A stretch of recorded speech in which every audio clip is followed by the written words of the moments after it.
All right, welcome back to another episode of my movie review series, episode 245. Now, last week I said I was coming back with another review on one of the most greatest superhero sequels of all time. One of the most greatest, and I said that it is, but it's one of the most greatest superhero sequels of all time. This movie, it was the ultimate thrill ride. It was the ultimate thrill ride of 2004, the summer 2004. This was the ultimate thrill ride, Spider-Man 2. I forgot to bring the movie over here, the DVD, Spider-Man 2. Spider-Man 2. There, I feel better. Yeah, man, Spider-Man 2, 2004. Tobey Maguire, he comes back. Kirsten Dunst, she comes back. James Franco, he comes back. Alfred Molina, he comes in. Rosemary Harris, she comes back. Donna Murphy, she comes in. But yeah, man, Spider-Man 2, 2004. Yeah, this movie was the ultimate thrill ride that summer. And the summer just started too, Oh, wait, wrong date. No, June 30th. Then into the summer. But still, anyway, yeah, ultimate thrill ride of the summer of 2004. Yeah, this movie, it just had everything, man. It was a much better story than the first movie. The first movie had a real good story too, but much better story. It capitalized on the origin story, and I'll tell you one thing. The way it started out, as far as the opening credits is concerned, they used the artwork of one of my favorite comic book artists out there, Alex Ross. They used the artwork of Alex Ross to tell you the story of the first movie in that name by name time frame. So yeah, about the what first 2 or 3 minutes probably of the name by name time frame, you got the whole story backed by Alex Ross artwork. So yeah, and then you just pick up everything else from there. Parker, trying to make ends meet. He's the average. He's the average everyday guy. Even though he got these superpowers and everything, he can climb up walls and shit like that. He can. He's the average everyday guy. He's trying to make the rent. He's trying to hold a job. He's trying to have a personal life. Everything that we do on a regular. He's right there with us, man. Or in this case, as we're watching the movie, we're right there with him. So yeah, man, this movie though, it's just 100% relative to everyone. Relative to everyone. But yeah, we still get the thrills, and we still get the chills also, especially the thrills. I mean, hey, when you think Spider-Man 2, what do you think of, the train fight, right? The train fight, I mean, hell, if you played the PS4 game, Marvel Spider-Man, if you played that game, there is a certain moment when you're web slinging that you get to cross a certain train track. Train track right between a few blocks of buildings. There's a train track. I mean, if you pick the skin, the movie skin of these movies right here, these Spider-Man movies right here, if you pick that certain costume, then you really get to have a nice little nostalgic trip around trip around the city, by crossing over to that area. So yeah, man. When you think Spider-Man 2, when you think of the train fight, right? Spider-Man versus Dr. Octopus, and they're on top of the train, you know, and they're just scrapping. They are just going at it, Spider-Man with this newfound ferocity, man. After he got his powers back, he got this newfound ferocity, and he is just going at it, giving him shots after shots, hands, feet, shit, everything, man. Trying to avoid the bridge, yeah, trying to avoid the bridge that they both got their heads cut off with, with their speeding train there. He's avoiding Octopus's arms, man. I tell you.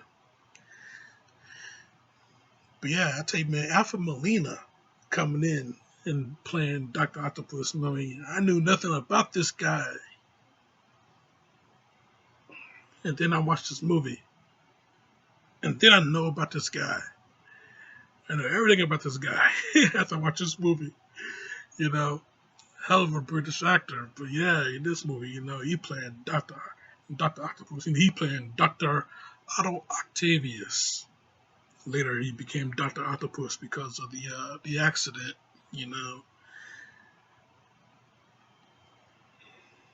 Yeah, the accident that had those metallic arms welded to his spine. So and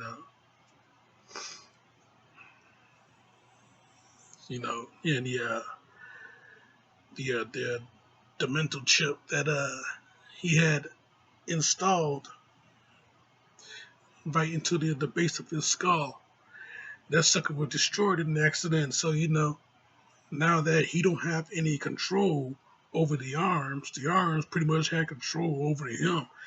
And then later on in the movie, yeah, spoilers at this point, but later on in the movie, you know, after Spider-Man convinced Dr. Octopus that this machine that he has rebuilt, is going to destroy everything. It's going to destroy the entire city, and thus they stop it together. Two great minds come together, and they're going to you got two great minds coming together. You're going to have great things happen. That's exactly what Peter was trying to impress upon him. So yeah, man, I tell you, with the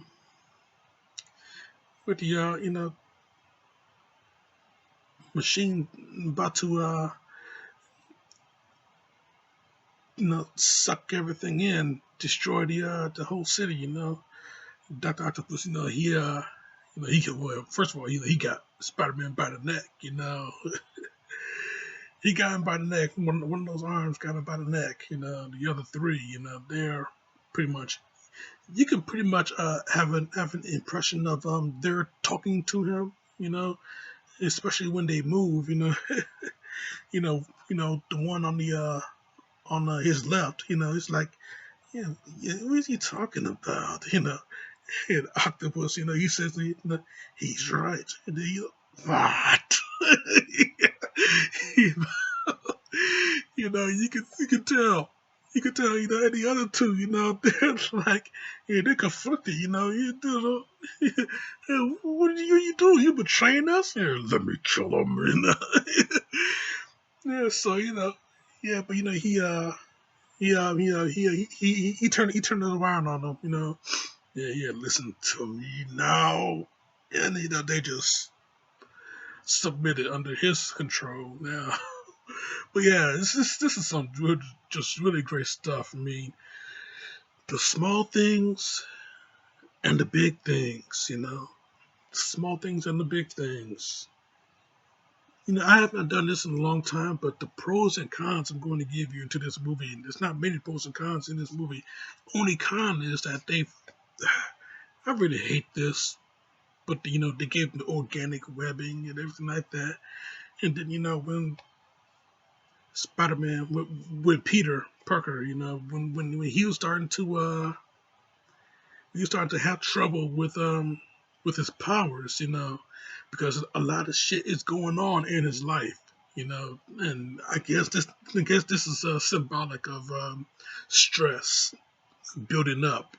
And when we get all stressed out, when shit is not going right for us, we get all stressed out. And when we get all stressed out, we start to lose control of ourselves. So yeah, symbolically, when things was not going right for him, he couldn't focus on himself, and his powers were starting to leave him. And one of his powers was the organic webbing that he get to shoot out. And yeah, I just hate that part because yeah, he's web slinging through the night air. Next thing you know, he can't fire no more. I mean, it'd be more better if it was that he ran out of web fluid, from the web shooters, that he got, in the comics, he got web shooters, but in these movies, he got organic webbing. Ugh, just hate that. I hate when they did that to him, did that for him, or whatever it is. I just hate that they did it. But yeah, anyway, with that only, I think that's just the only con. They just followed up on that. But the rest of the movie is just a pro movie. I just love this movie though. I just love it. I just love it. Love it. Love. LOVE, all caps. Font larger than the regular size. Font up to 24 instead of 14. But yeah, yeah, I love it. Bold print too. Yeah, I love it.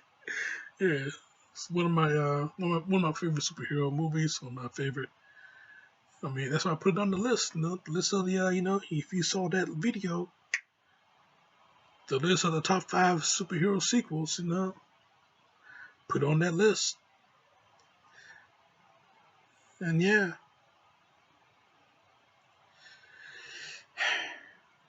this movie is just so good, so good. And yeah, the symbolism it does hit you with, like when one gets stressed, But then yeah, once he got his powers back, once he got that one huge focus on his main objective, his main task, that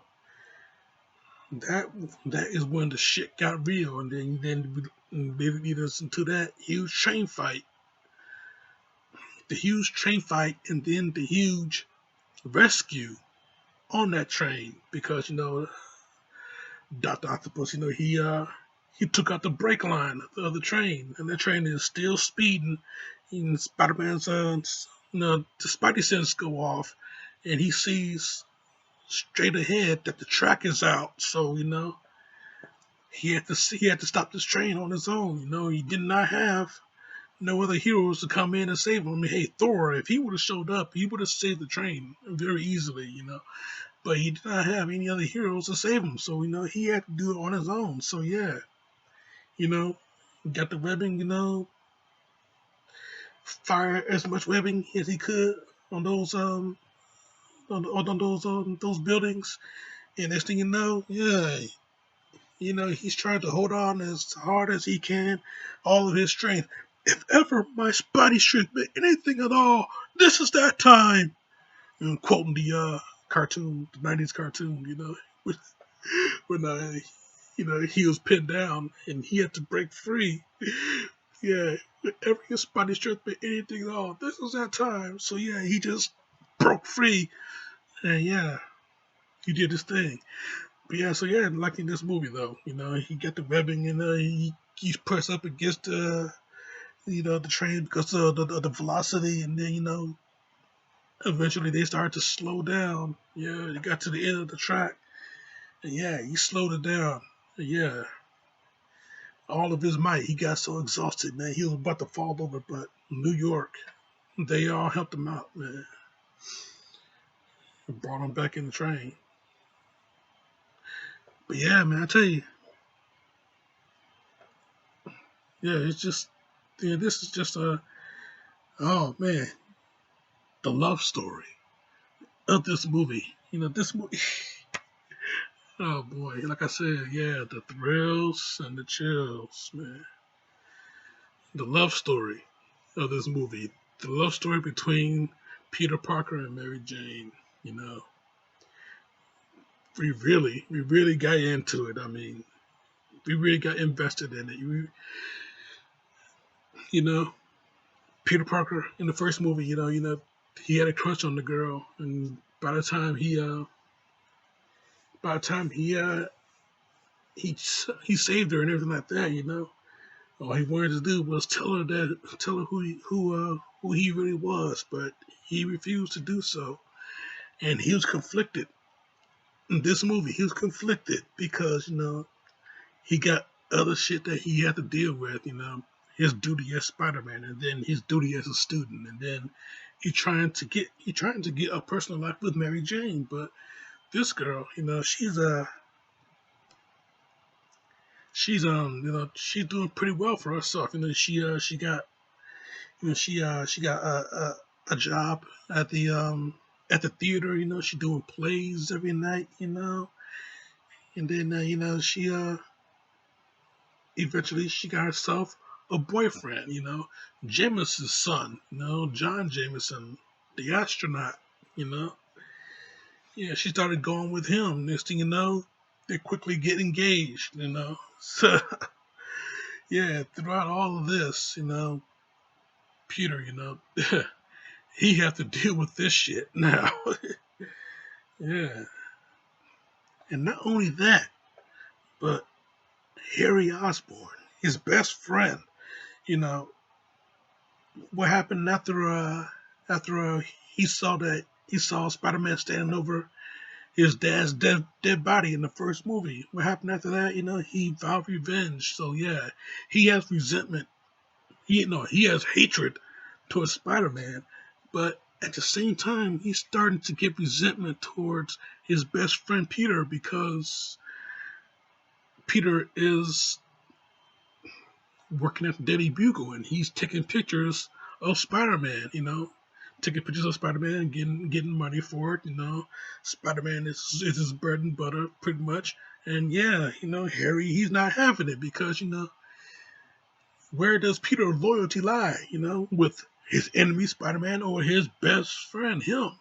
Where does his loyalty lie? So yeah, he just the poor this poor cat, he just spiraling down. Things are going very well with Mary Jane. Peter, he's having troubles trying to balance his own life, and then Harry, he is starting to go into that dark place, man. I mean, turn to drinking now. I mean, yeah, things are starting to spiral down. He's pretty much starting to become his father. So yeah, and at the end of the movie, when he finds out the truth that Peter is Spider-Man, and he wanted to kill Spider-Man, but now that he found out that his best friend is Spider-Man, what did he do? So yeah, and then he finds the secret of his father's secret. The Green Goblin. He was the Green Goblin, and he sees the mask. He sees the pumpkin bombs, a whole row, shelves full of them. And then he sees the formula, you know. And then he sees the glider. What does he do with all this evidence? What does he do with it? That chapter stays open for another story down the line. What does he do with it? Do he go to the police and report these items, or does he take them on for himself? We'll find out later down the line in another story. But yeah, I tell you though, layers and layers and layers of stuff in this movie, and it just goes out of control. But at the same time, it all comes together. Very, very, very good stuff. Very great stuff. I mean, this movie is so good. They had to give you a special edition of it. Spider-Man 2.1. They had to give you that as a secondary collector's item. But the only main highlight of that movie was they added more scenes of the train fight. So yeah, yeah, that's cool. It's so cool. So yeah, with that, with this, you know, what else do you go with it, man? And yeah, there's nowhere to go but to another to another side, another dimension. They're going to go into the darkness. That's what the third movie was. They went into the darkness. We saw how these three characters. We pretty much pretty much a life cycle. We saw the birth of them, and then we see how they're living, and then we see how it all ends with them and with the third film. And yes, I will cover the third movie. I do movie reviews on movies that I like, and I just happen to like the third Spider-Man movie. Spider-Man 3. I just happen to like that, so I will cover that somewhere down the line. I'll tell you what. When the third Spider-Man movie, MCU Sony Spider-Man movie, Tom Holland Spider-Man movie, when that third movie come out at some point this year, when that third movie come out, to culminate for that, I will give you the review of Spider-Man 3. I will do that. So, with that being said, you know, you got all of this greatness with this movie. I mean, the storyline is just awesome beyond comprehension. Awesome beyond comprehension. The action of this movie, the excitement of this movie, the thrill, the ultimate thrill ride. Like I said, this movie is the ultimate thrill ride. You know, Universal Studios down in Orlando, Florida. They couldn't give you a much bigger thrill ride that this movie did, and they have a Spider-Man. They have a Spider-Man ride down there. I don't know if they still do. I've never been there before, but the best of my I've been to Orlando, Florida, but I've never been to Universal Studios. I don't think I was allowed, considering what I was down there for. But anyway, that's a whole other different story. But anyway, I don't know if they still do got that Spider-Man ride down at Universal Studios, Orlando, Florida. But this movie right here, which is a much bigger ride than that, what they could have ever gave you. So yeah, this movie, the ultimate thrill ride. You get everything that you ever want. Amazing story, a hell of a love story of redemption from, you go from Dr. Octopus to Dr. Otto Octavius once again. I would not die a monster. And he did not die a monster. He died a man. Yes. Hell of redemption for him. He had to stop the machine before it destroyed the city, and he did. You know, sacrificed his life to do it, but he did. So yeah, man, I tell you, you know, Sam Raimi, directed this movie, and god damn, this cat. I can't wait to see what he's gonna do with Doctor Strange in the second movie. And that's in that second movie. I can't wait to see what he's gonna do with it because wait, what's that movie called? Doctor Strange and the Multitude of Madness, something like that. But yeah, with the multiverse of madness. I think it's called that, the multiverse of madness. But anyway, I can't wait to see what he's gonna do with that because what he did here, this guy, he's a horror director, and yeah, there's one horror scene in this movie, after the accident happened, and Doctor Otto Octavius became Doctor Octopus, and those arms they came alive and they took out every bit of all the surgeons in that operating room. You know, everything that happened in that scene. Oh man, that is a horror movie of all horror movies. Okay, okay, that scene. Okay, it could PG-13. This movie is, but that scene right there alone, that room should have been painted red with blood because those arms just went buck wild on every single person in there. Okay, the girl, she been dragged into the darkness. Now her she trying to dig her fingernails into the floor. Hell, man, she would have lost those fingernails. Just digging those. That she dreamed being dragged into the darkness. And yeah, you see the POV of the one of the arms. He's coming at this one guy. He just grabs him by the face. Oh man. Yeah, this other cat. Yeah, he getting thrown around.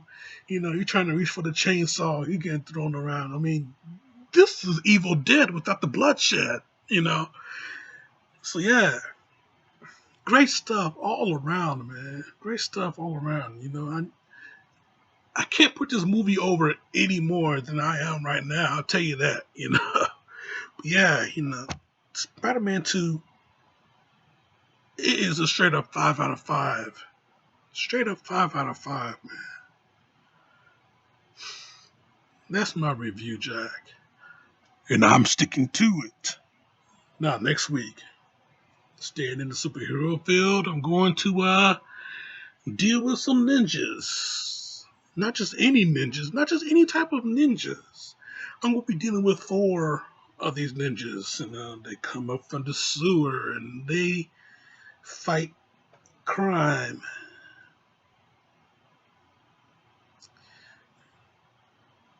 And they eat their pizza afterwards. So yeah, man, these guys, they'll be back. They'll be coming back, man. Can't wait for it too. We're gonna have some fun with this one, as I always do. Oh man, can't wait. I'm excited already. It's not even the week yet. So yeah, check out my other shit right here. Subscribe to me right here. But in the meantime, in between time, Jack, y'all go check out Spider-Man 2 again. I know I will. If you're a star subscriber, you'll check this movie out, man. Yeah, anyway, this show is all